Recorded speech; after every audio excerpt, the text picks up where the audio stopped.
It all begins with Eki, a boy who loves cooking and holds a belief that women are meant to be protected.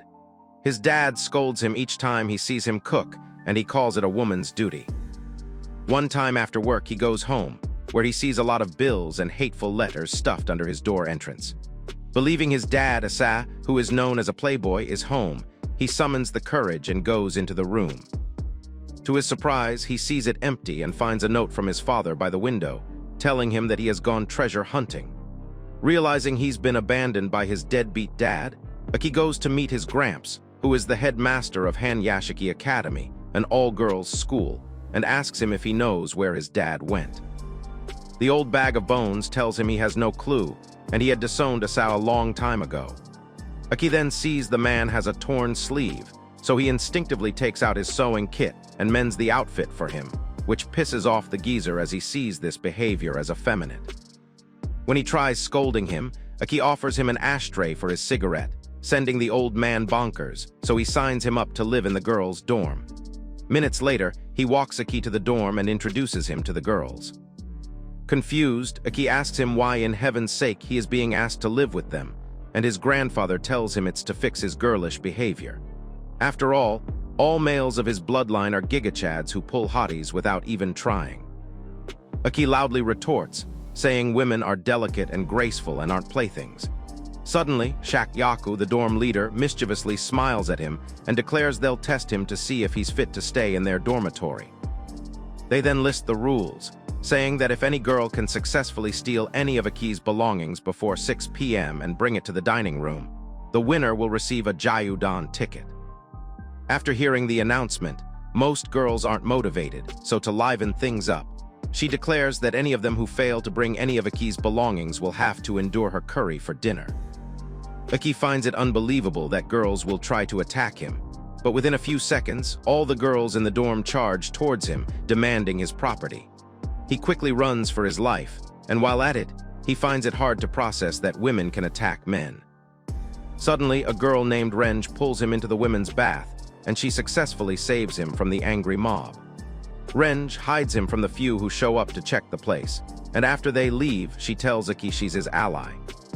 He sees she's a hottie, but then she explains to him that they are second cousins and her grandma is his Gramps' sister.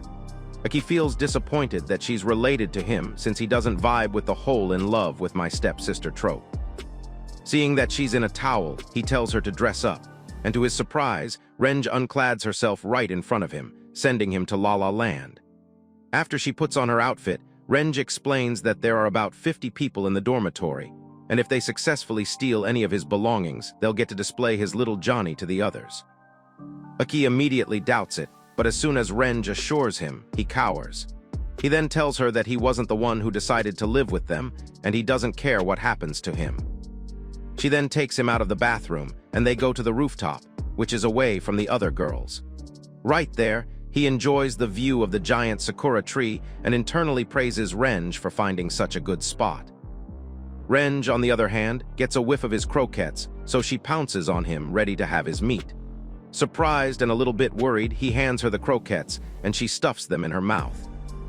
Renj savors the taste and praises him, asking him where he got it from. He tells her he made it himself, and she calls him a genius for his cooking skills, unlike her, whom people always yell at for not acting like a lady.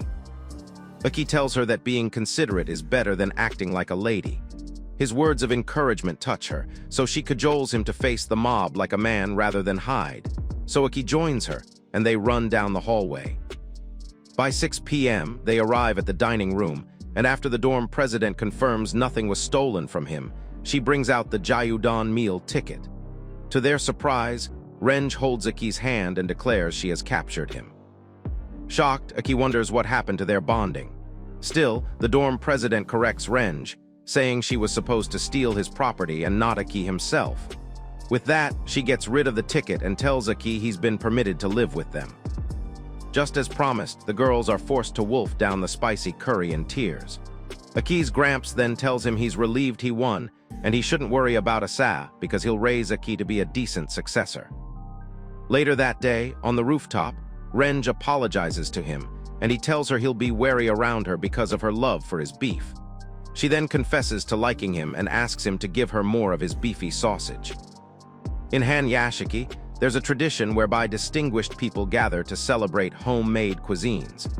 Aki learns from Renj about the upcoming festival, which is held once every 3 months as a cultural exchange program for the boarders. She assures him that she has worked out a strategy with her friend for her own cuisine. Aki sees her as a berserk meat lover, but he takes back his word after noticing how she graciously receives a form to fill out. Renj then asks him if he'll be participating, reminding him that he's also a boarder, but he refrains from answering after thinking about it.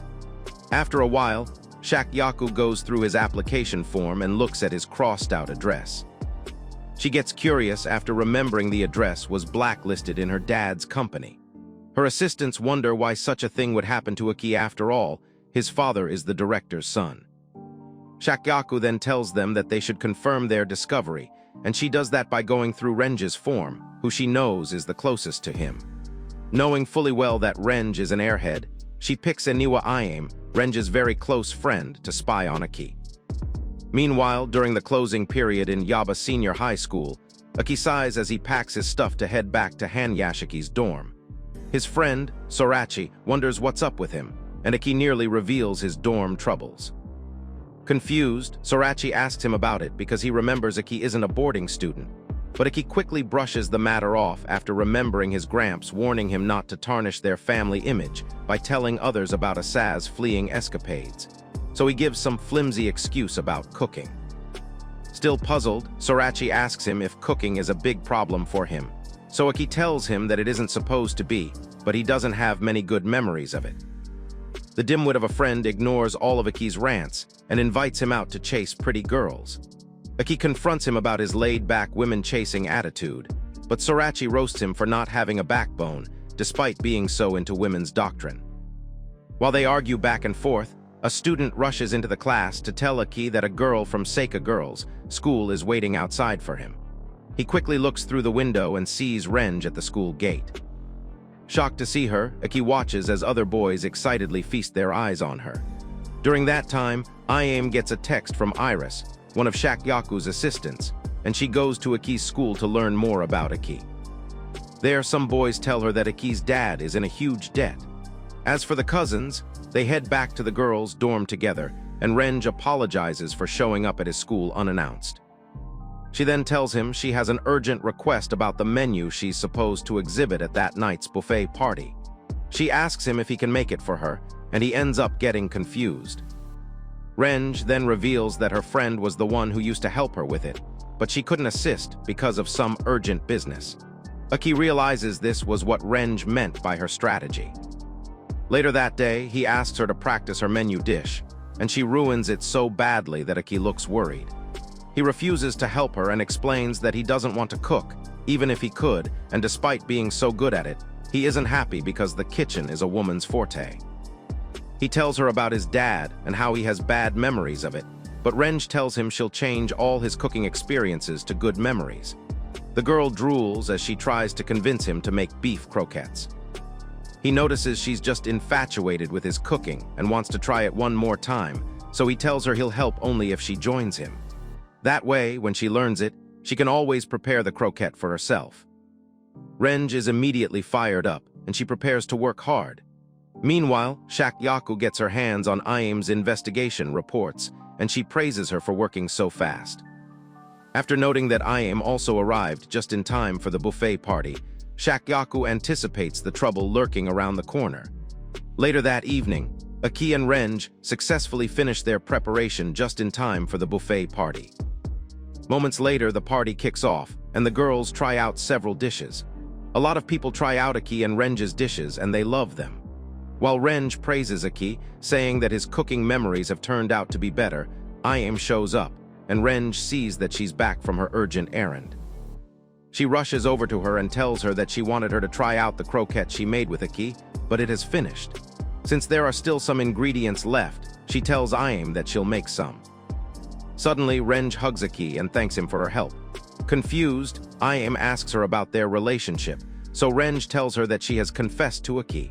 The pea-brain girl then leaves them and dashes to try out some meat elsewhere. Left alone, I.M. asks Aki if what Renge said earlier is true. They go to the cooking room where he plans to make more croquettes, and he replies half-heartedly that Renge truly confessed on the first day he came to their dorm. But due to Renge's impulsive nature, Aki chose not to take her seriously. While preparing the dish, he glances at I.M. and notes that she's beautiful and she's his type.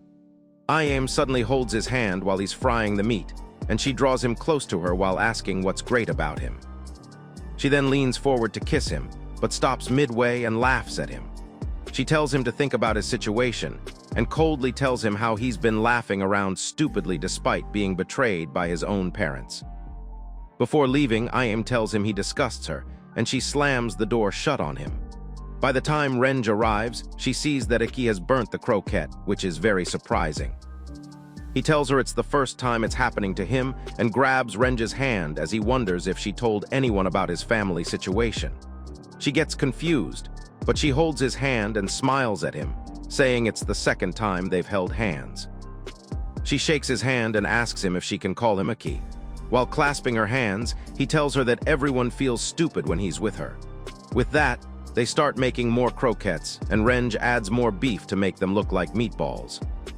During summer vacation, Aki and Renge are briefed about the appearance of a peeping Tom in their dorm. Confused, Aki asks why a creep would want to show up. Such a question seems very unnatural for a boy, so Shakyaku tells him he's acting like a tomboy.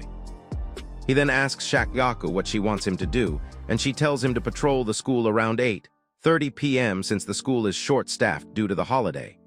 As for Renge, Shakyaku tells her to watch out for I.M. Later in Aki's room, Aki wonders what Shakyaku meant earlier about Renge watching out for I.M. He also asks Renge why she's in his room, and the airhead tells him it's because she likes him. Renge then reveals that I.M. was attacked by the creep before she joined them at the dorm. Suddenly, I.M. shows up at Aki's room and tells her they were supposed to have their bath together. Aki observes I.M. and wonders why in the world she'll need protection when she looks like a strong, independent woman. During that time, Renge briefs her about what Shakyaku told them, and as soon as I.M. hears about the creep, she breaks down and drops all her stuff. Renge quickly rushes to help her out, and she picks up I.M.'s plot armor. Aki sees it and fears for his life because if the other girls find out, they'll demand to chop off his family jewels. I.M. acts weak and jumps on Renge, begging her to protect her. Once I.M. learns that Aki will be on patrol, she stares at him and tells Renge that he looked at her with unpleasant eyes. Aki tries to defend himself, but I.M. lets him know that she has zero confidence in men. Later that night, Aki takes his bath at the public bathhouse since he can't use the girls, and he takes his sweet time while wondering why I.M. has been so aggressive with him. After a while, Aki leaves the bathhouse and sees I.M. lightly dressed and waiting for him. He quickly cautions her about it, reminding her that it's nighttime and she is a girl. She grabs her hair angrily and then tells him she'd like to seek his advice. Later in his room, she cries while narrating how the creep had awful eyes when she saw him, and since then, she developed androphobia. So each time she looks at men, she thinks they want to do awful things to her. He then asks her what she wants, and she tells him she doesn't want him to get close to Renge because when a man is by her side, Renge doesn't calm down. Aki tells her he won't do nasty things ever with women, and he's serious about it. Suddenly, they hear a commotion outside, so they go there and find out that a student had an encounter with a creep. Immediately, the victim sees Aki, she flinches, so I.M. pushes him behind her and tells him that she knows it isn't his fault, but people act like that when they are scared. While Shakyaku dismisses the rest of the girls and privately speaks with I.M., Aki feels bad and goes outside to patrol. Renge and I.M. see him, and Renge feels bad that Aki didn't take her feelings seriously, which was why she was always by his side with the hope that he would notice her. I.M. wonders what Renge likes so much about Aki, but thankfully, Renge doesn't mention his beefy sausage. She thinks hard and tells I.M. that she doesn't need a reason to like someone. I.M. finds it hard, but she realizes she's a hypocrite when Renge asks her the same thing. She places Renge's hand on her head and tells her she doesn't know if she needs a reason or not to like someone. Someone suddenly calls for Renge and tells her to do her cafeteria cleaning duty, so Renge leaves for it. During that time, Aki finishes his patrol and he recalls where he met I.M. He looks at the nearby trash and decides to sort it out while blaming the creep for ruining his chances with Iam. He thinks back and realizes that he's been thinking about her ever since he saw her. Suddenly, someone yells, so he rushes to the source and sees Iam with a male nearby. He immediately checks on her to see she's all right, but when he tries to touch her hair, Iam fidgets, so he grabs the man and questions him angrily. To his surprise, the man's face has been brutally dealt with. He turns around and sees Iam with the tools that she had planned to deal with the culprit. Iam then opens up to Aki that he has ruined her fun. Later that night, after the police had taken the man away, Shakyaku reminds Renj and Aki about warning Iam earlier. Renj then reveals that Iam had sent the culprit to the hospital during their first encounter. Shakyaku feels bad because such incidents will tarnish their dorm's reputation. Renj then reveals that Iam never liked men before she entered the dorm. Aki realizes that Iam lied to her about being assaulted earlier and her androphobia, so he yells at her for lying. As a result, Shakyaku punishes him for violating the dorm rules by telling him to clean up all of the dorm bathrooms. Rather than complain about it, he tells Shakyaku to ensure Iam joins him at it and not Renj. A while later, while cleaning the bathroom, Iam calls Aki an idiot after recalling being told she was very feminine. He nearly gets into a fight after being labeled as a creep for cleaning up the women's bathroom. Several days after the incident, Iam meets with Shakyaku, who plans to give her a week's punishment for acting wildly. Iam tells her to get it over with, so Iris says she'll make preparations. Another assistant informs Shakyaku that their midterm tests are the following week, which coincides with the time she wants to punish Iam. With that, Shakyaku hands Iam a pair of glasses. Days later at the lounge, Renj doomscrolls through her gallery while she complains about the upcoming midterm tests. As Aki wonders what sort of human she is, Renj shows him an image she took with Iam when they were in middle school. In one of them, Iam was bald, and Renj claims she took it long ago.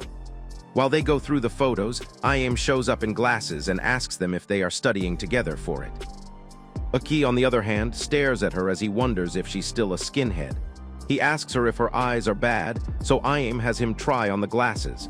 She then makes fun of him, saying it doesn't suit him. Aki looks at her and notes that she must be up to something.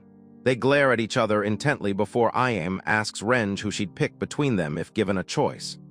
Renj immediately rejects the question, saying she would lose a friend if she did. Iam laughs at her reply and suggests they hang out on the last day of their exams and take a test. Aki is thrilled as he sees it as a chance to find out Iam's secret. On the last day of their exams, Renj jubilates as they go to the nearby town. Aki finds her behavior strange and suspects she did very badly in her exams. Renj goes to a nearby cafe and urges them to go in after she discovers they sell smoked chicken. When they get in, Iam grins wickedly and looks at a piece of cake she'd like to eat, but then she tells Aki she's on a diet. Aki advises her to eat it, and she changes her mind and orders it. The girls place their orders and head to the nearby park to eat. All of a sudden, Iam offers Aki half of her meal despite him telling her earlier he wasn't hungry. He reluctantly collects it and tries it out. Renj gets jealous and tries offering her chicken to him, but then a cat grabs hold of one. She immediately yells at it, but it jumps on Iam and she pets it. Aki wonders why Iam is wearing glasses and wonders why she's acting more feminine than before. They watch the cat carry the chicken to its kittens, so they check the cute felines. While Renj complains that her meat can't go round, Iam tells Aki that Iam has suffered all her life as a vegetarian due to living in the temple, but ever since she joined the dorms, she's had her eyes on meat. Aki relates to his weird family after all, she's his second cousin. Iam, on the other hand, asks him about his home, and he's surprised because he had thought Renj must have blabbered about it. Realizing she knows nothing, he looks at Iam, who is aware he's been abandoned, and she realizes she knows something Renj doesn't. Iam signals to him not to spill the beans, so he lies that his dad traveled overseas on a business trip. He glances at Iam while they all watch the kittens. After time has passed, they board a bus to their town. On the way, Renj loses her card, so she leaves to pay her ticket. Left alone, Aki thanks Iam for not revealing his secret regarding his family dilemma to Renj. She smiles back at him and replies while referencing herself using the first-person masculine term.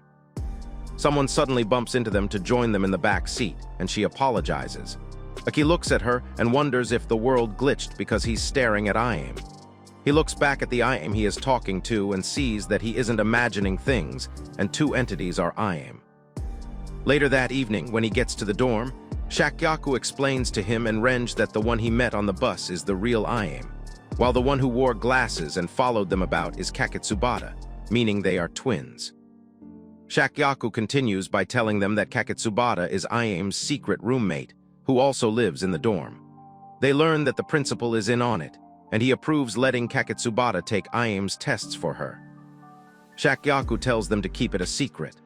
While Aki processes that Kaketsubata was the one who acted more feminine, Shakyaku reveals he's a guy who cross-dresses as a hobby, nearly sending Akito to the ER. The weirdo then tells him to picture his ideal woman as a man. While Renj laughs at their interaction, Iam looks at her guiltily and then apologizes to her later for hiding it from her. To her surprise, Renj said she always knew Iam had a twin, and it wasn't the first time they'd switched places. She then goes through her phone, which has a photo of the twins back in middle school, to confirm her awareness. Iam then asks her why she didn't say anything from the beginning, but Renj tells her that people have secrets they want kept. And besides, Iam herself never told anyone, not even her own dad. Renj smiles at her and tells her that she never intended to mistake her for someone else in the first place. Moved by this, Iam pounces on her, tells her she loves her, and says she can't live without her. Renj then strokes her hair to pacify her. Meanwhile, Kaketsubata sees them, and he notes to himself that it was a perfect chance to end their relationship. He then says that Iam only allows Renj to touch her hair, and Renj was the only one who noticed when they switched places. Aki walks to him with bathing towels, wanting them to have their bath together at the public bathhouse. He then asks Kaketsubata about his home, but Kaketsubata tricks Aki into believing he's Iam. After revealing himself, he turns down Aki's offer and tells him he'll have his bath in his apartment. For the past 6 months after Aki moved into the dorm, he didn't experience any sort of problems. Unfortunately, he didn't make plans for where to stay during the New Year's holiday. By the time he remembered, it was already too late. As he goes to his part-time job, Iam notices that something is off with him. When he gets to his place of work, his boss tells him to handle the cashier. There, he sees bundles of money and then thinks about asking his boss to pay him in advance so he can have enough money to book a hotel for an upcoming holiday. Suddenly, they watch the news and learn of a case where a part-time worker attacked his boss for failing to pay him in advance. Aki changes his mind and chooses not to ask, noting that no one in their right mind will try to lend money to a part-timer. He leaves his place of work and then decides to look for a place to stay on his own. So he calls Sorachi to ask if he can stay with him, but the dude turns him down by saying he'll be traveling with his family to his grandma's to do some skiing. Iam and Renj see him, and the latter wonders what he's up to, but when Iam sees the phone book with him, she doesn't say anything. Aki then heads back to his room, and Renj mindlessly chooses to follow him. When the girls get there, Renj asks Iam what she plans to do for Christmas. Aki, who can't stand their discussion since he hasn't figured out a place to stay, leaves for the computer room to clear his head. Renj offers to follow, but he tells her he'll be right back. On getting to the computer room, he sees how noisy the place is with girls making plans for the holidays. Aki then checks other places, but finds that everywhere is noisy. Meanwhile, Kaketsubata sees Iam in a bad mood and checks in on her. She tells him about Aki's plight and asks him to lend her the key to his apartment. Iam tells him how she went to Aki's place during her investigation, and she saw his door, stuffed with bills and requests from creditors demanding their money. She felt sympathetic for him, but when she got back to the dorm, she saw him smiling as if nothing was wrong, so she got mad at him. Kaketsubata hands Iam his key and tells her he can't give it to Aki directly because he doesn't want the buffoon to fall in love with him. Iam, on the other hand, feels sad, believing she'll mess things up if she tries to do something. Days draw closer to vacation, and Aki fears for his life. One time after he leaves for his part-time job, his Gramps shows up looking for him. He sees Renj and tells her he wants to talk to Aki about Asa. Renj replies positively, believing that Asa is working overseas like Renj said, but Gramps corrects her and then tells her the truth. After all, they are related. When she hears the news, she storms into the library looking for Aki and then apologizes to him regarding his situation. She asks him why he didn't tell her, but he says it isn't a big deal. Concerned, Renj holds his hand and promises to protect him henceforth. She leaves the library to start making preparations, and this makes Aki worried. The next day, which is the last day in the dorm, Renj goes overboard while trying to keep Aki's situation a secret and to help him get out of the matter. At one point, she tells the girls to be considerate towards him and calls him pitiful.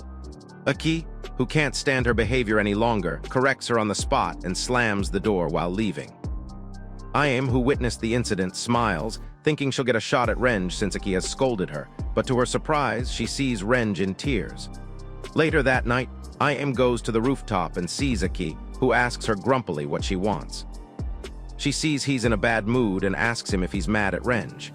Aki yells at her that he isn't, but it only proves otherwise, so Ayame sits between his laps and then ruffles his hair, hoping to help him get better. At first, Aki doesn't understand what she's doing, but he tells her it made him happy. She responds happily, saying her mood brightens whenever someone she likes does the same for her. He tries to get to the root of the matter, but Ayame hands him a key, saying it's the key to her mom's apartment, which is currently free.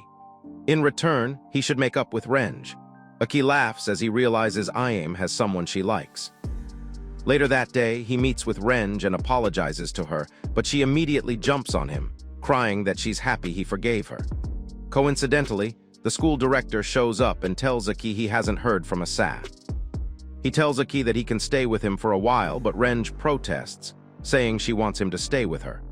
The next day, Aki sees the twins and Renj at the station, and Ayame finds out he'll be staying with his gramps. She hurries back into the train, and Aki sees Ayame smile happily after Renj rubs her head. That's when it dawns on him that Renj is the person Ayame likes. On the 8th of January, the students return to school to begin their new semester.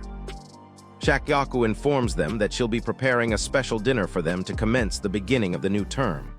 Later that night, Aki asks Shakyaku why they have to sneak onto the students' school roof.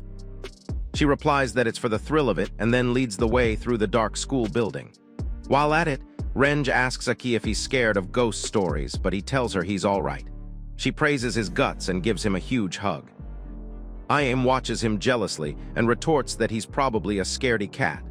Aki watches Ayame and Aki hold hands and move ahead of the rest of them. He wonders if the person Ayame likes is Renj and expects her to have confessed. They get to the rooftop, where there are dishes from the hot pot soup, and Renj hands Ayame a talisman, telling her to keep it a secret from the others. She then rushes to dig into her food. As the students gather around in the cold and feast on their meal, Aki sees Ayame reading a book, so he walks up to her, asking why she wasn't staying with everyone else, but she tells him it's easier to be alone. Aki doesn't believe her, so she asks him why he came over to her side. Dude quickly stutters his way into a lame excuse, saying he wanted to get some fresh air. Ayame, who hasn't forgotten about his earlier bravado about not being scared of ghosts, confronts him about it, saying he's leading Renj on. She tells him to prove who has guts by taking a photo of the anatomy model in the science classroom, which has been rumored to be possessed at night. Aki finds the challenge quite easy, but he reminds her he doesn't have a phone. For that reason, Ayame lends him hers and then chooses to accompany him. On the way there, she cowers like a rat spotted by a group of cats. Sensing her discomfort, he plays along with her, saying she had shown up to show him how to operate her phone. After a while, they get to the science room, so Aki spooks Ayame by telling her a hand is on her shoulder. She immediately screams and latches onto him, and he takes the photo she asks him to. He then asks her why she didn't open up about being scared, and she can't leave things alone.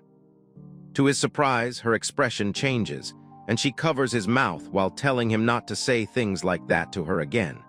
She gets up and walks away before telling him to hurry up before the food on the rooftop finishes. Aki notices her weird behavior and wonders what's up with her. Ayame, on the other hand, tries to remind herself that Renj's curse is on her, so she mustn't mess up. By the time they arrive at the rooftop, the whole area has been cleared. Aki then asks her if she really does prefer to be alone because if she has friends aside from Renj, she won't feel right. Confused, Aki asks her if she doesn't want them to find out she's bald. Renj asks him how he knew, and he tells her he found out when Renj was going through her phone. I.M. feels embarrassed and annoyed that Renj would open up to her about their secret. Suddenly, Aki's talisman slips out of his pocket, and I.M. realizes that Renj also gave him one. She looks pained after seeing how much Renj likes him, so she tries to show how gutsy she is by asking him if he can jump from the school rooftop. He tells her it's crazy to think about it and, surprisingly, sees her leap off the railings. Worried, he runs to stop her, and coincidentally, Renj goes to the rooftop to look for them. She notes that they didn't encounter the teacher on duty like the other students did. Aki fears for I.M., thinking she has jumped down, but then sees that it has a ledge. She laughs at him for being terrified, but he slaps her and yells at her for acting suicidal. I.M. tells him he's overreacting and tells him he couldn't care less whether she lives or dies. To her surprise, he tells her it is because he loves her. At that moment, Renj sees and hears Aki's confession. Renj immediately storms off after hearing the confession, but I.M. goes after her. When she catches up to her to explain what happened, Renj slaps her hand off, saying she doesn't want to be friends with I.M. anymore. The sentence shatters I.M.'s world, and the very next day, Aki eats at the cafeteria alone with none of them by his side, which makes the girls wonder if I.M. and Renj have gotten into a fight. At the washroom, Kaketsubara dresses as I.M. for the day, but then notices that she's acting up. I.M. struggles to her feet and insists she needs to see Renj.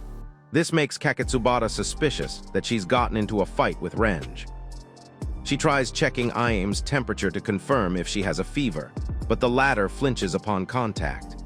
Later that day, after school, Aki goes to his workplace and burns a lot of croquettes he made. His boss tries talking to him, but the dolt's head is filled with I.M. He's so gone that he imagines her while frying the dish. After burning multiple croquettes, he asks himself if he's going crazy.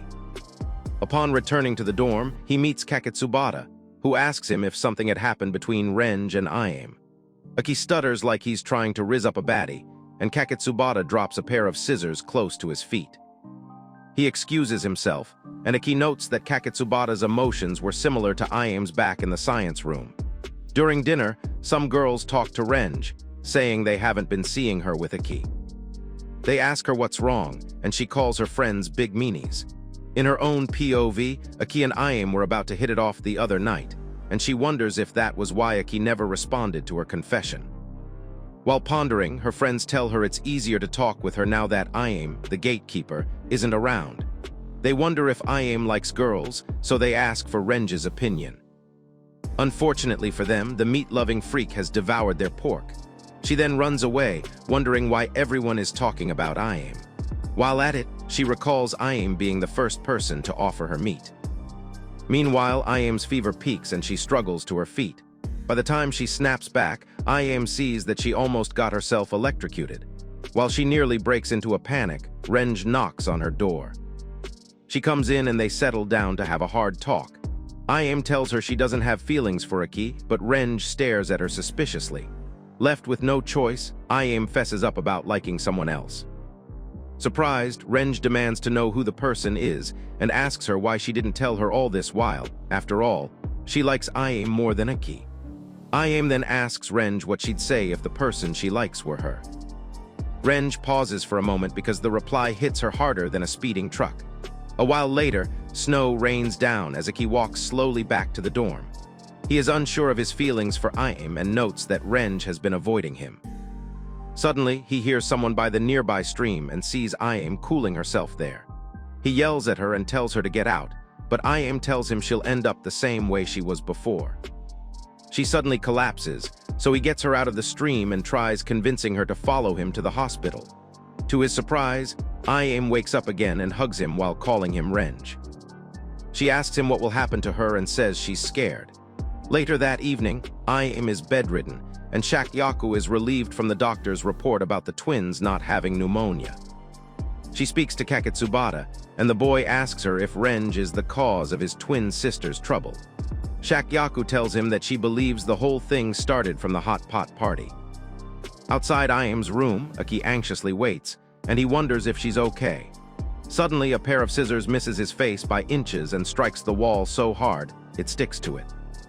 Aki asks him why he wants to kill him, and Kaketsubara shoots back. asking Aki why he tried confessing to Iam when he knew Renj, who also likes him, was her best friend. Since he failed at Riz 101, Kaketsubata warns him not to go near his sister again. Aki demands an explanation after being told he's the reason Iam jumped into the river. He believes it's more than that, and a love confession is such a trivial excuse for anyone to waste their life away. He feels bad and tells Kaketsubata that he just wants to do something for Iam. Kaketsubata sees that he hasn't looked at things from their perspective, so he trims Aki's hair and tries to let him know that they aren't weird because they want to be. Aki then opens up about Iam, saying it will end up like that time. He asks Kaketsubata what it means, and the male twin says he'll tell him about their lives during middle school. In a flashback from their third year of middle school, Iam notices that Renj, her classmate, is eating lunch alone, so she goes over to sit with her. Renj is surprised and asks why Iam isn't with her own friends, but Iam brushes it off and says she was simply worried after seeing Renj by herself. Renj then explains that Ishikari, another classmate, called her a liar after she talked about how she was almost unalived by a ghost. She begins describing the event, but Iam, who is terrified of anything scary, quickly stops her by offering her meat, and from that moment on, Renj became a devoted meat lover. Iam thanks her for talking with her, and Renj thanks Iam for keeping her company during lunch. Ishikari watches this from afar and becomes irritated, only getting more annoyed when she sees boys crowding around Iam. Later that day, when Iam gets home, she finds her twin dressed up as her, trying to fool their dad into thinking he is Iam. She hands him a worksheet that needs to be filled out, but he tells her he hasn't been to school in a long time. Iam tries to understand why he doesn't want to go to school, but Kaketsubata brushes her off and quickly goes to change back into his usual clothes. When Iam returns, she finds their dad proudly showing off a beautiful photograph he took of Ruri, their bluebird. He's hoping the picture will help him get a job as a photographer at his wife's company. The moment he sees Kaketsubata, he grabs him in a tight hug and says how much he missed him. Iam uses the distraction to start preparing dinner. While she cooks, Kaketsubata tells her that their dad has been stuck in the past ever since he won that photography award. He says that if their dad doesn't get the job, Ruri will end up suffering for it, and that's why he's thinking about taking the bird away before things get worse.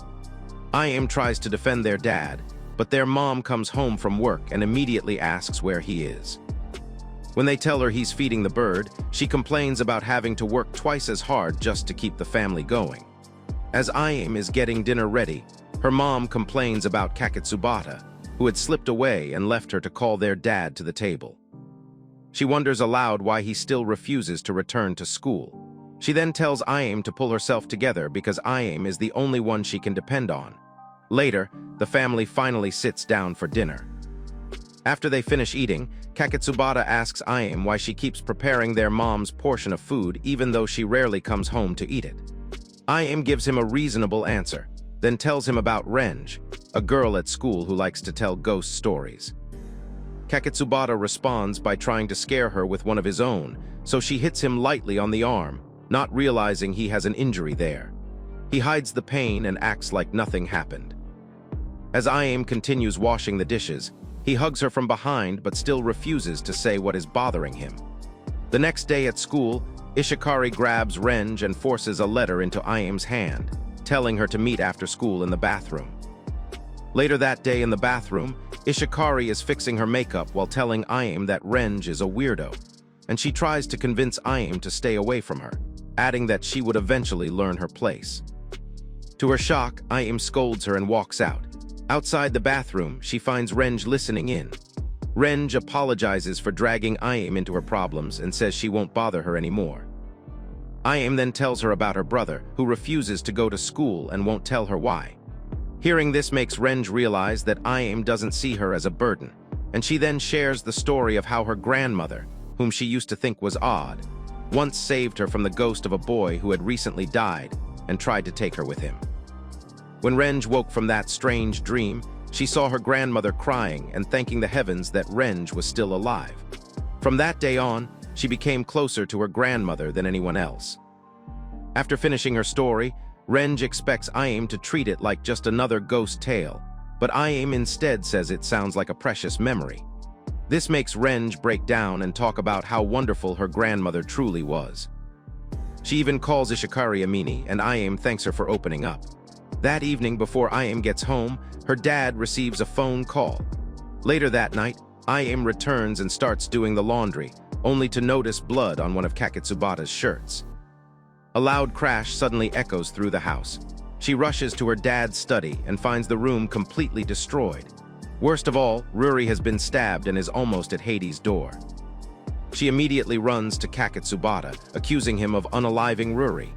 He shows no regret, but instead, he tells her that now that the bird is gone, maybe their family can finally come back together. He even asks Iam to dance with him, which earns him a slap. He gets up and asks her if she is happy, saying her happiness is what matters most to him. And if she isn't, then he plans to kill their father.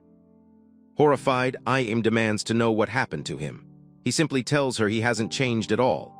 Later that night, she tries to prepare a proper cemetery for the bird, but just then her mother comes home and asks about their father and her dinner. Iam can't respond properly because she hasn't prepared any food. Her mother looks at her with disgust for not cooking, but then changes her mind and decides to order takeout. Still feeling sad, Iam tries to tell her mother about Ruri, but the woman brushes her off, saying she is tired from work. Before going inside, she asks Iam to continue cleaning and cooking as promised, so she can be relieved of stress. Iam replies positively, noting that everyone is still the same as always, when in truth, it is just the beginning of something frightening. After the death of Ruri, Iam and Kaketsubata's parents started to fight a lot. The death of the bird must have opened up wounds the family didn't know they had. They argued over the most useless things, and at times, they turned the house into a UFC fighting ring. One day, after their usual argument, Iam steps out of her room and realizes that her mom has already left. She remembers Renj's words of encouragement and considers opening up to her about her family issues. As she contemplates it, she picks up the dress her dad bought for her when he was still sane. Suddenly, her dad enters and drags her by the hair, claiming that he's fed up with her tomboy act and vows to bring back her effeminate nature. Fear grips Iam because she isn't strong enough to resist him. However, she is saved by her twin, who slashes their father on the wrist, vowing to end him if he ever touches Iam again. He stabs the oxygen waster again, causing him agony. The man pins Kaketsubata on the wall, and while being pinned, Kaketsubata reveals that the man terminated Ruri, and he lied earlier because all that matters to him is his sister's happiness. The father spits on his hypocrisy and tells him to stop acting high and mighty. They continue to wrestle, and the sight scares Iam as she screams out, telling them that she is happy just to make them stop. Subsequently, the father lets go of Kaketsubata and walks out of the room, holding his bloody arm. Meanwhile, Kaketsubata remains in the room and smiles at his sister, saying he is glad she's happy. Iam then tells him they need to inform their mom of their father's insanity, and maybe she can do something about it. However, she is shocked when Kaketsubata reveals that their mom is aware of everything, but refuses to believe it, so Iam heads to their mom's workplace. At the workplace, she informs her mom of their father's attempt to assault her, but her mother's response leaves her in an even deeper shock. She tells Iam that it is normal to get beaten once or twice by one's father, and it is not a good enough reason to rush down to her workplace to report her dad. Just then, the mother is informed of the arrival of a new client, so she tries to dismiss Iam quickly. She tells Iam to deliver a picture of Ruri to their father, and maybe it will get him to stop talking about their divorce. Upon hearing this, Iam bursts into tears, which frustrates her mom. Consequently, one of the employees reminds the mother again of the client's arrival, but notices Iam crying. He asks if she is okay, but the mom claims she's just throwing a tantrum. She then whispers to Iam to cut the crap or face her wrath. According to her, she wants her children to grow up as respectable adults who solve problems on their own, and not like their good-for-nothing father. She then tries to cheer Iam up by rubbing her hair, an act Iam finds disgusting. After she gets home, Iam thinks about that disgusting feeling from her mom, and also her ramblings about solving problems on their own. She then picks up her brother's pocket knife and proceeds to scrape off her hair. Just then, Kaketsubata walks into the room, only to find his sister looking like Jada Pinkett Smith. He falls to his knees, crying, and Ayame can't understand why because to her, all she did was solve her own problems. The next day at school, everybody is surprised to see a bald Ayame as they speculate she has cancer, while others want to take pictures. Suddenly, Renj drags her out of the crowd of onlookers, and this upsets the students, including Ishikari, who wonders why Renj always acts like a princess. She then suggests they play a little prank on her to put her in her place. Meanwhile, in the girls' restroom, Renj scolds Ayame for going downtown on her scalp and asks if she's right in the brain. Ayame says it is not bad, and she can wear a wig, which annoys Renj because she feels Ayame doesn't trust her enough to tell her about her midlife crisis. The bell soon rings, signaling time for their gym class, and they both hurry out of the restroom to class. Getting to class, they find Ishikari inscribing the word baldy on Ayame's desk, which angers Renj, and she confronts Ishikari for being inconsiderate and annoying. However, Ishikari defends herself, saying Ayame gives them the ick for suddenly shaving her hair, and using a wig doesn't change the fact that she looks like Dobby the elf. They both continue to argue, but Ayame steps in with a scary look, threatening to help Ishikari lose her hand, and this sends shivers down Ishikari and Renj's spines. Suddenly, Ayame pulls out a knife, grabs Ishikari's hand, and tries to turn her arm into mutton. However, Renj steps in receiving the cut instead of Ishikari, who quickly rushes to help her. Tears form in her eyes as she looks at Ayame with fear. Ayame tries to touch her, but Ishikari pulls away, and they head to the nurse's office. After their departure, Ayame finds her lack of empathy strange, even after doing something bad. To feel something, she stabs herself in the thigh and smiles in relief after feeling the pain, leaving her confused as she suddenly bursts into hysteria. That night at home, Renj learns that a relative of Ayame has come to offer an apology for the incident at school, and to her surprise, it is Kaketsubata. After a while, they sit down to discuss, and Renj realizes that Kaketsubata is Ayame's twin, the one who doesn't attend school. She notices the bruises on his body and grabs him by the shirt, asking if Ayame was the one who hurt him. He assures her that Ayame isn't that kind of person and would never hurt him. Then he laments that Ayame shouldn't have hurt her friend because he doesn't want her to end up like him. Renj is taken aback and becomes even more curious about Ayame. Later, Renj meets with her grandma and tells her about Ayame's predicament. The grandma suspects that Ayame might be cursed due to the pressure she feels from her parents. She then advises Renj not to feel sorry for her because it's not right to hurt anyone, for whatever reason. However, Renj explains that she has someone who is always there for her, but fate looks bleak for someone with no one to rely on. The next day, the principal scolds Ayame in his office, but is soon interrupted by a staff member dropping off the key to the school's rooftop. After discussing, they step out of the office, leaving Ayame with the key. She picks the key and goes to the rooftop, only to see a bird flying in circles, which reminds her of Ruri, and she tries to reach for it for a dance. The crazy girl climbs the balcony and tries to touch the bird, but she gets pulled down by Renj just before she meets Hades. Afterward, Renj scolds her for trying to end it all, not knowing the full story. However, explaining will further make it sound like she's high on Colorado. A little while later, Renj sits on Ayame's legs and rubs her hair. For some reason, that gesture feels so good that Ayame starts crying. She then asks Renj to dance with her, and even though strange, Renj accepts. The two dance all over the place, laughing carefreely. The next month, Renj brings up the idea of living in the flower dorm with Ayame, while they go to St. Hana school. This idea birthed the relationship Renj, Ayame, and Kaketsubata currently have. The scene shifts back to Kaketsubata explaining that ever since the three of them moved into the flower dorm, Ayame has looked really happy. Her nerves and her attitude have calmed down, and everything seems to be going well. That was until the dumb dude named Aki showed up. He looks straight at Aki's eyes and dangles his scissors. He then tells Aki to leave the dorm if he really wants to have something to do with his sister. Back at the dorm room, Kaketsubata checks on Ayame, who is asleep, and tries to run his fingers through her hair. However, he changes his mind because she only enjoys it when Renj does it. That moment triggers a memory from the past where Ayame had bought him a CD. Unknown to her, their father had broken it during one of his usual tantrums, but she scolds Kaketsubata to take better care of his stuff. Although Kaketsubata thanked her for the gift, He couldn't help but shake the feeling that their father had always loved destroying what was important to him. This has led him to disregard his will because he fears it might cause him pain later. While sitting behind Aim, Kaketsubata thinks about ending their parents, but it will only be okay to honor if Renge is the one helping. He only wishes for his sister's happiness because whenever she's happy, he's happy as well.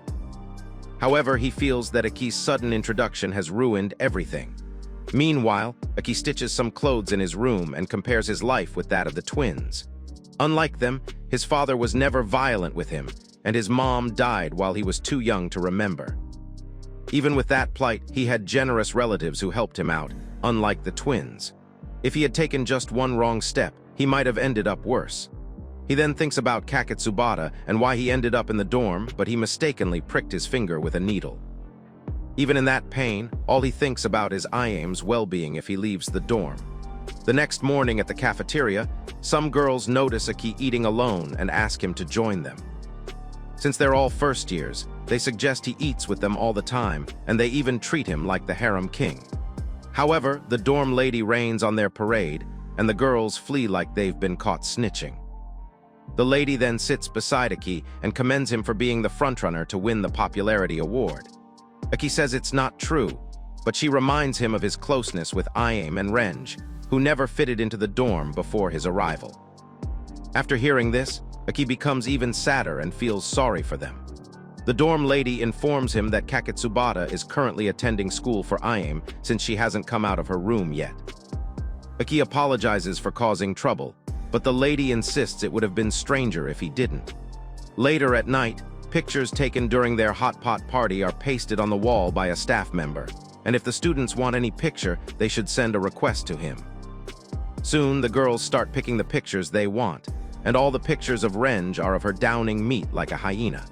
Some girls even ask Aki which of the pictures he would like, but he just told them that he's broke, which is something a guy should never say to girls. He proceeds to check the pictures and sees one with him and Renge with her mouth full of meat. Unimpressed, he asks for pictures of other events, and the girls take him to the materials room. There he checks various photo books, including those from the potluck party where he made delicious croquettes. While checking the photo books, he sees a picture of Aim and Renge. The girls explain to him that the picture was taken during the softball tournament before he arrived. He proceeds to check other pictures and notices that all of Aim's pictures were taken with Renge. However, after his arrival, he seems to have taken her place beside Renge in the pictures. Unknown to him, Renge is outside, looking at the interactions with the girls. Some of her friends even tease her that she might end up losing him to some tramp if she keeps ignoring him.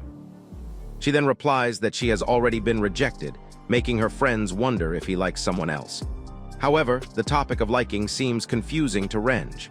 To her, what she felt for Aki from the start has been love, but she finds it difficult to fathom if it's the same feelings Aim has for her.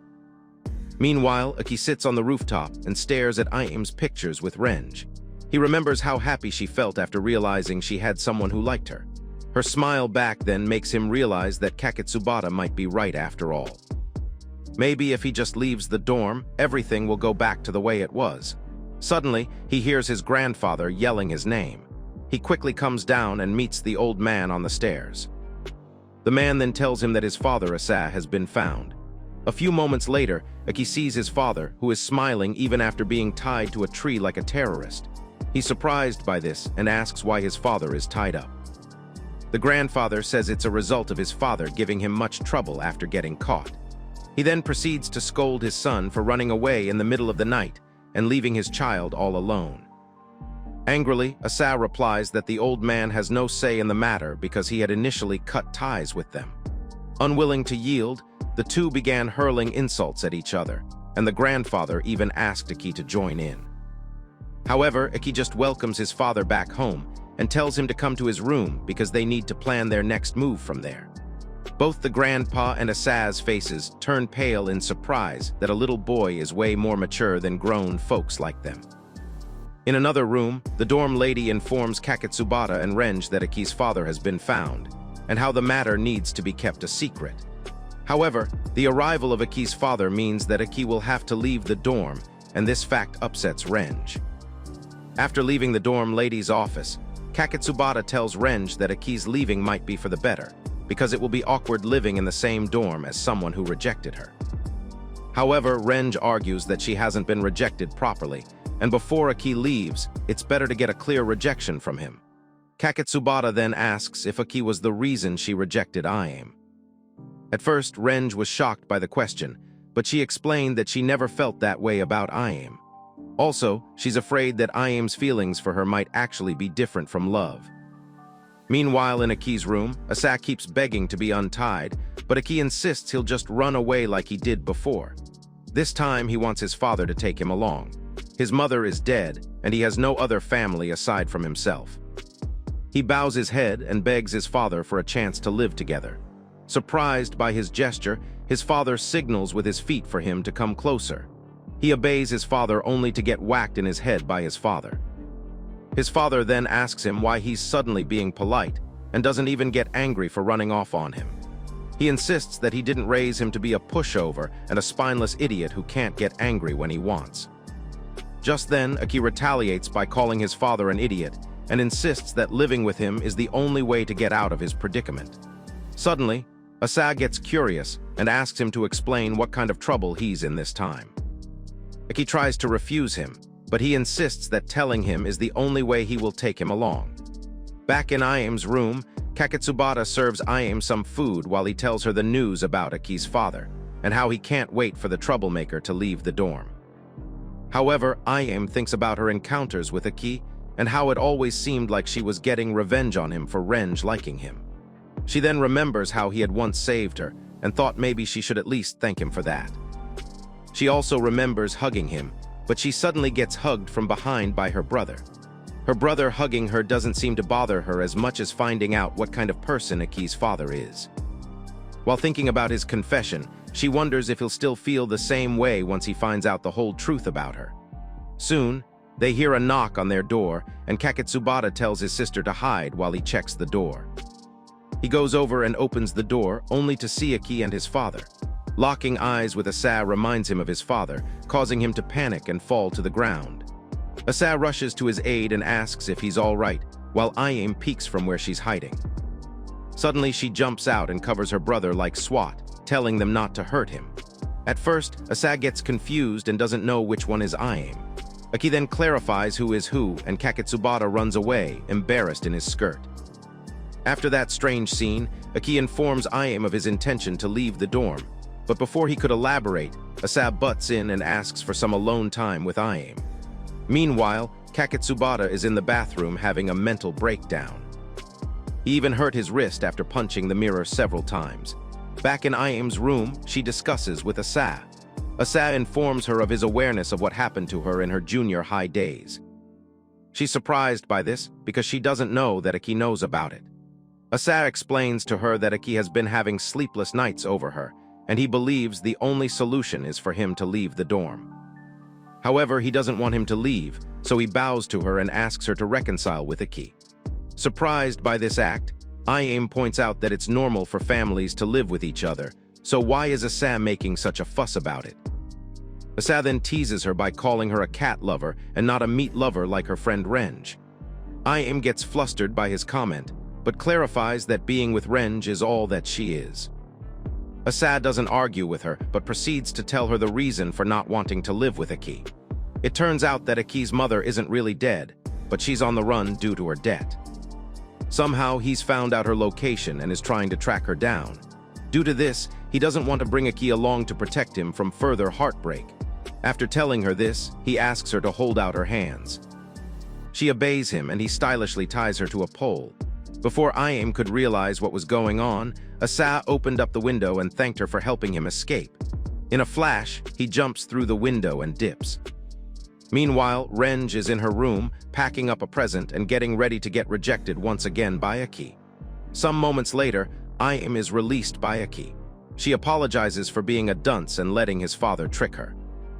Aki doesn't reply to her and just stares through the window with a blank expression. The next day, the dorm lady informs Renj and Kaketsubata of Aki's father's escape and how he'll no longer have to leave the dorm. The news makes Renj feel good, while it makes Kaketsubata want to cosplay as a chandelier. They both try to leave the room, but the lady asks Kaketsubata for a little chat.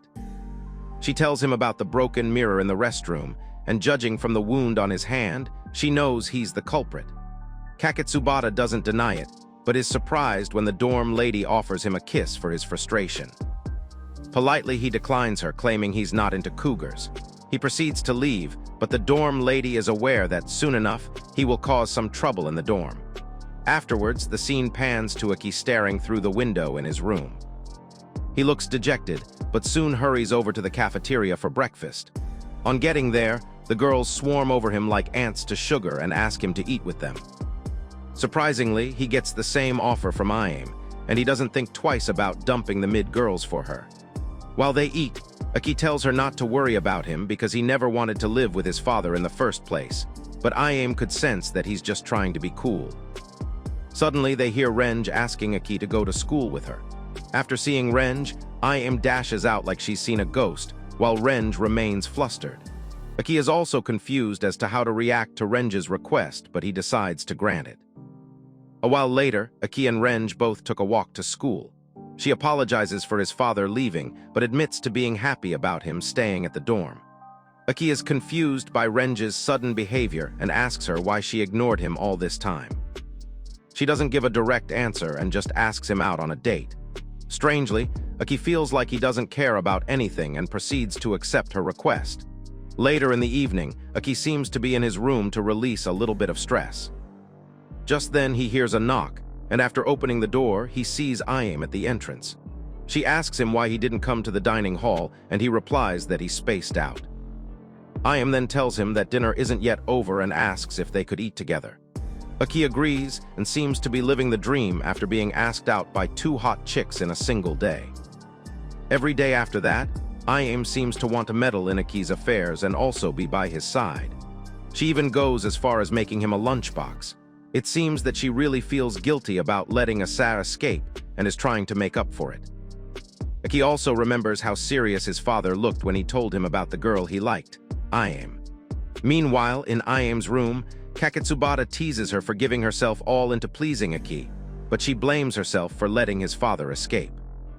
Out of curiosity, Kaketsubata asks her if she has feelings for her, but she patches his hand and tells him she hates men, just like he does. Deep down, Kaketsubata is grateful that his sister sympathizes with him, but soon he notices a box of chocolates. Thinking they're for him, he thanks her for putting more thought into his Valentine's gift this year. However, Aim extinguishes his flame of joy by telling him she made the box for Aki. The next evening, Aki goes to the cafeteria for dinner, but is surprised Aim hasn't come to invite him. He wonders if she has eaten, but soon gets his answer from the server, who tells him she hasn't seen the short-haired girl in the dining hall.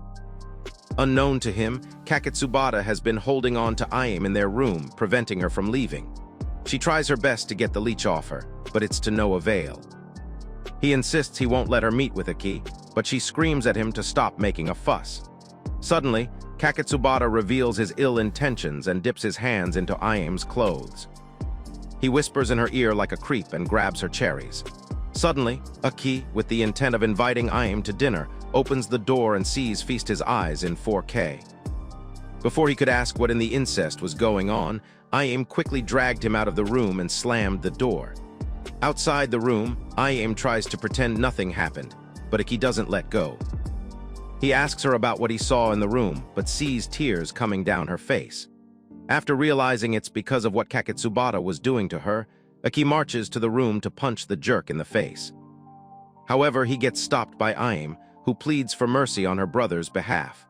She explains that her brother has always had bad feelings, and she's willing to do anything to help him. But Aki insists that indulging such behavior from her brother will only make the relationship between them sour. Without listening to reason, Aim crashes out at Aki and screams that he doesn't know anything about her. Seeing her reaction, Aki sighs and turns away from her. He tells her he understands if she swings the Alabama way with her brother and then walks away. However, he felt bad and walked back to her. Seeing girls whisper behind him, he decides to invite Aim to his room. Inside his room, the two sit awkwardly across from each other, but Aim soon complains of a cold. Like a gentleman, he gave her his sweater, and when she complained of feeling sleepy, he offered her his bed. After she gets on the bed, he asks why her buns are in the open, but she claims that's the only way she can sleep. He then asks her to scoot over, and afterwards he smacks her on the head and tells her that she knows nothing about him, but he's really worried about her.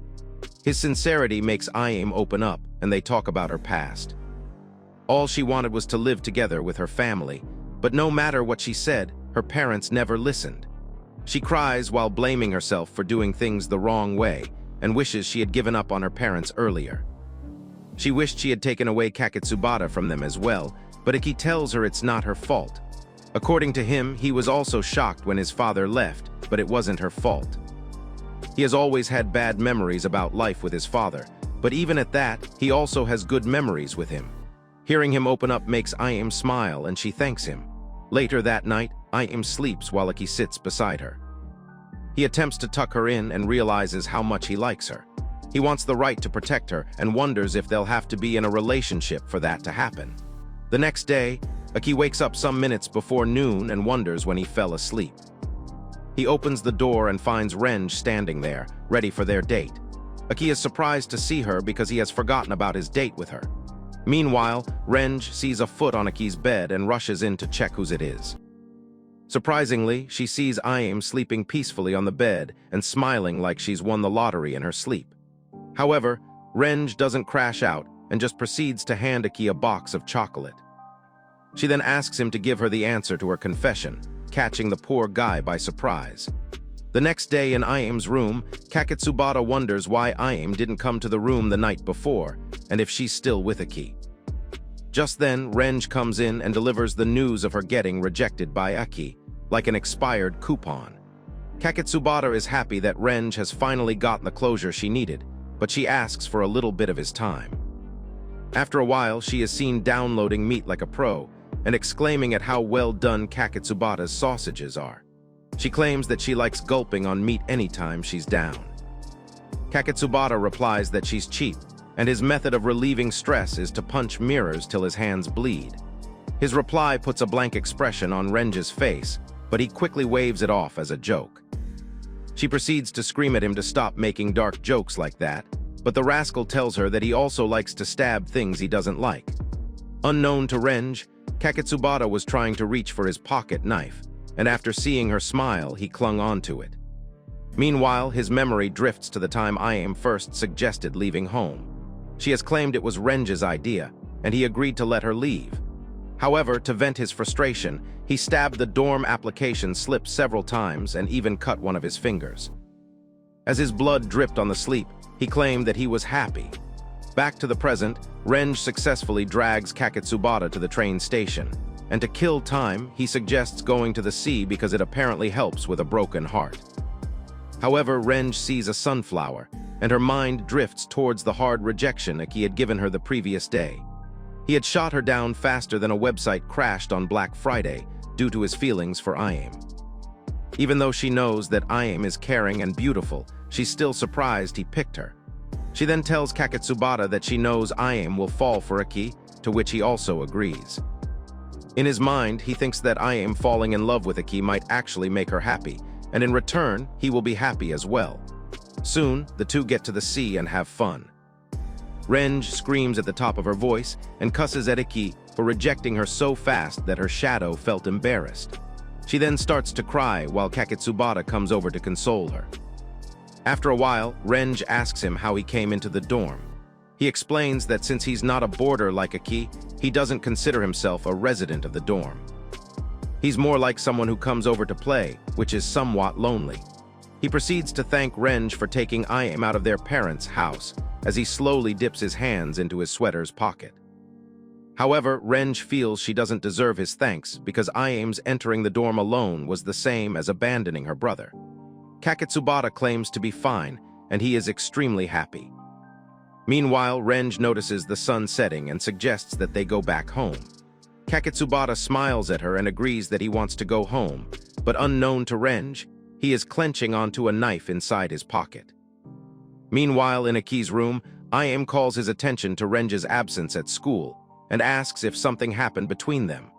Flustered, he tells her that he had turned down her confession the day before. I.M. doesn't know how to react and just asks to go eat dinner at the hall.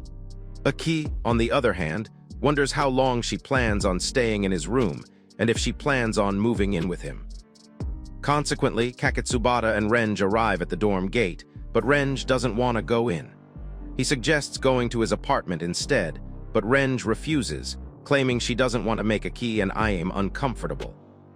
She then goes in screaming that she's home, but suddenly she gets upset. She claims that Kaketsubata should also say that he's home, even though he feels he doesn't live in the dorm. Kaketsubata has had enough of her yapping and decides to bring out his life-ending weapon. However, he tries saying he is home and sees Renj welcoming him gracefully in his line of sight. Suddenly, he drops the weapon and hugs her, showing us how to pull off wearing a skirt and leggings. Meanwhile, the whole hugging scene is witnessed by the dorm girls, and they chatter about it. Just then, Aki and I.M. walk in, but Aki is the one who notices the chatter. He peeps over and sees the scene, and then rushes I.M. to the other window. I.M. gets a clear view of her brother getting tight with her best friend, but unknown to her, the best friend in question struggles to understand the motive behind the brother's action. Some days later, the dorm lady receives the date for the upcoming home cooking buffet party and promises to inform the boarders. However, she feels the event might be the last one they have. In the cafeteria, the boarders have been notified about the event, and Aki asks I.M. what group she plans to join. She replies that she'll skip the party. Meanwhile, something strange is happening around them. Rumors about her hugging someone have spread, and they all wonder if she's really dating Aki. Soon, the two finish their breakfast, and they walk out of the cafeteria. However, I.M. asks how Aki will react if she suddenly stabs someone. Caught off guard, Aki doesn't give a reply, making Aki assume that he'll be fine. Suddenly, Bro grows a pair and asks her to team up with him for the buffet party. I.M. is surprised by his request, but Aki takes it back like a coward. Just then, she asks why he plans to cook, but all he could think of was Renj asking for his meat. Meanwhile, Renj and Kaketsubata hang out in I.M.'s room. They discuss the rumor of Aki and I.M. dating, and Kaketsubata says the rumor must have spread because the two have been coming out of the same room for the past few days. Also, he asks why Renj is in his room, but she claims to be lonely. She then asks him for advice on what she should do about the party. Even though she's being invited by other girls, she has always teamed up with I.M. during events. However, Kaketsubata points out that since there's no pact between them, it should be okay to team up with other people. Although Renj sees his advice as cold, she also believes it's perfectly logical. She then stares at her beef jerky package and reads the ingredients with intent. Meanwhile, in his school, Aki lets out a deep sigh, catching Sorachi, his close friend's attention. He asks Sorachi for advice, but after hearing the issue, the fool thinks Aki is lying. The more Aki tries to prove I.M. is real, the less Sorachi believes him, and after a while he goes back home but doesn't see I.M. in his room. He then switches on the light, only to find her sitting right there, welcoming him back. Seeing her bright smile, he hopes she doesn't revert to her scary self, which once made him anxious. He tells her about going to the convenience store, and she offers to go with him. On their way to the store, Aki and I.M. joke around a little bit, and I.M. ends up hugging him from behind. Just then, they come across Kaketsubata, but he just ignores them like Squidward ignores SpongeBob. The two don't seem to care either as they make their way to the store.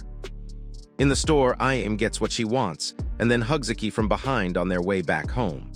However, on getting to the dorm, they get ambushed by Renj, who asks the three of them to team up for the upcoming buffet party. The next month, the day of the 379th home cooking buffet party arrives, and the dorm's cafeteria is totally packed. Aki, I.M. and Renj all arrive late due to Aki's part-time job, and now they have to fight for a space to cook. However, Renj gets a brilliant idea and figures out a place for them to do their business. She takes them to Kaketsubata's apartment, and at first, I.M. assumes her brother isn't home. Suddenly, she hears him telling them not to touch anything without asking, which causes her to freak out a bit. Ren then asks if they can use his kitchen, and he agrees. Just before they leave, Kaketsubata greets I.M. and apologizes for the incident that transpired between them. Angrily, she lands a heavy blow on his head, and one would think she just activated Gear 4 with the amount of force behind the hit. After venting, she promises to hate him forever if he tries it next time. However, the freaky brother only finds her reaction cute and thinks about doing it again just to see that reaction. Aki then tells him to knock it off or he'll be the one burying his fist in his behind. After getting the tension out in the open, Renge urges them to start cooking because they have a little time left. She offers to peel the potatoes, while Aki helps Ayame out in preparing the meat. Just then, Kaketsubata sneaks behind Renge and asks if she intends to let things go back to the way they were. Renge admits things are awkward right now, but she hopes things go back to normal really soon. Kaketsubata then decides to help out by drawing Ayame's attention to Renge cutting the potatoes like a dunce. Ayame scolds her for doing it wrong and then shows her the proper way to do it. Since she's been doing housework since 3rd grade, she's become pretty skilled in the kitchen. Watching them both, Aki is delighted by their reconciliation. He then asks Kaketsubata if he has a pair of scissors. He replies that it's in his room and offers to bring it for him. Strangely, the image of Kaketsubata holding a pair of scissors with a sinister smile flashes through Aki's mind, and he decides to follow him into the room. Inside the room, he sees Kaketsubata cleaning the scissors, which he claims have ketchup on them. Aki then asks him why he always talks about his sister and not about himself. Kaketsubata answers that his life is not allowed to be talked about and hands over the scissors to Aki. However, Aki advises him to get angry about his past, and after that, it will get easier. His advice strikes Kaketsubata, and he finally understands why his sister lets her guard down around him. A few hours later, they finally complete their meal for the buffet, and it's time to return to the dorm. They all start to hurry, and Renge almost forgets her cell phone. However, she insists on bringing Kaketsubata along, and if he gets caught, she'll pull some strings with the dorm leader and Aki's grandpa. Kaketsubata is surprised by his gesture, but Aki and Ayame smile at him, urging him to come with them. Within a few minutes, they arrive at the door, and the buffet part is already on the way. Renge couldn't get her hands off the sausages and meats at the party, gulping them down like a pro. Also, Kaketsubata almost gets caught by the dorm lady, but manages to escape with Renge's help. At the end of the day, the 4 friends enjoyed themselves and had fun. After the party, the 4 of them reminisce about their day on the rooftop. Soon enough, Ayame and Kaketsubata leave on the guise of taking a leak, leaving Aki and Renge alone on the roof. At first, there is an awkward tension between them, but Aki lightens the mood by thanking Renge. If not for her, things wouldn't have become rosy again between the twins. Renge then responds by joking about him not going out with her, and then asks that they all play together again. Back in the dorm, the 4 friends notice a bunch of people staring at the notice board. On a closer look, they find the notice signifying the abolishment of the dormitory. After the news about the dorm's abolishment, Ayame and Aki meet up to discuss their next plan of action. Aki informs her that he and Renge will stay with his grandpa, while Ayame stays in her brother's apartment. However, he's worried about Ayame living with her brother, because he might force her into a rigorous workout session. But she assures him she'll be fine and proceeds to tell him the reason she let Kaketsubata live in the dorm in the first place. In the beginning, it was only for fun because she and her brother switched places so they could enter the dorm without being found out. This stunt of theirs intrigued Kaketsubata, and he seemed more cheerful than usual. That was until she saw his room, which had his blood painted all over the wall. While talking to Aki, Ayame admits she's a little afraid to live alone with her brother, but she's more afraid to have him live alone in a place like that. Sensing her anxiety, Aki tries to calm her down, but she swoops in and hugs him. He responds by patting her slowly on her back, but proceeds to ask if they're dating. The question catches her by surprise, as he reaches for her face and tries to stroke her hair with his hand, but she is startled and freaks out. Aki apologizes, telling her not to feel pressured, but Ayame takes a deep breath and kisses him. Blood rushes down to Aki's Johnson, and his face turns red. Ayame tries to confess her feelings, but their moment is ruined by the sound of a slap from the next room, accompanied by a scream. They recognize the voice as Renge, and quickly rush over as she opens the door. She hugs Ayame, but Aki already identifies the culprit to be Kaketsubata. Bro just sits there looking like Zuko from Temu. Apparently, he had tried to massage Renge's cherries and got rewarded with a slap. According to him, Renj beating him up puts him at ease, which must have been caused by his daddy issues. However, Aki points out that he is wrong because he hasn't considered Renj's feelings. Aki's scolding hits home, but Kaketsubata questions why his sister and Renj have feelings for such a gloomy guy. In the evening, Ayame brings her luggage to Kaketsubata's apartment, and while she unpacks, Kaketsubata steps out to get toilet paper from the store. Just then, Ayame comes across a document and also a divorce letter, issued by her dad to her mom. She reads the letter and finally realizes what her father has done. The pills on the floor. She laughs hysterically but quickly thinks of a way to distract herself using the pocket knife on the floor. The next day, they all head over to the dorm to witness the final closing day. Renj cries like a baby, and Ayame makes fun of her, calling her ugly. In response, Renj chases her while Kaketsubata throws a snowball at Aki. The four of them fool around for a while, but later settle down for groupie. At that moment, Renj thanks Aki for speaking with Kaketsubata, because ever since their chat, he's been really gentle with her.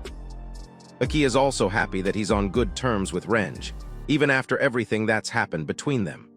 Meanwhile, the twins have a discussion, and Kaketsubata tells Ayame that all he had to do to get Renj's attention was act like Aki.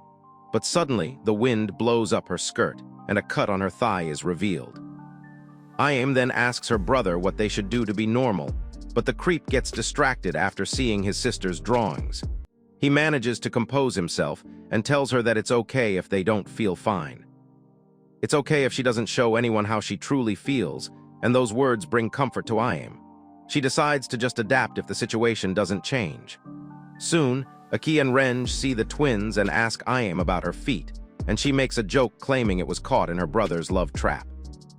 They start chasing each other, but the twins are too fast. Soon, they get tired and take a rest. While catching her breath, Renj asks Aki if he thinks the twins really feel good about coming to the dorm, but he just ignores the question and yaps on about women this and women that. At the end of the day, he concludes that women are not only things to protect, but they can actually be considered friends as well. The two smile happily and hope that Ayame and Kaketsubata can remain happy together. Thanks for sticking to the end of the video. If your favorite ship sailed like this video, and also mention a strange ship you wished could have worked in this manga in the comments. As always, stay tuned.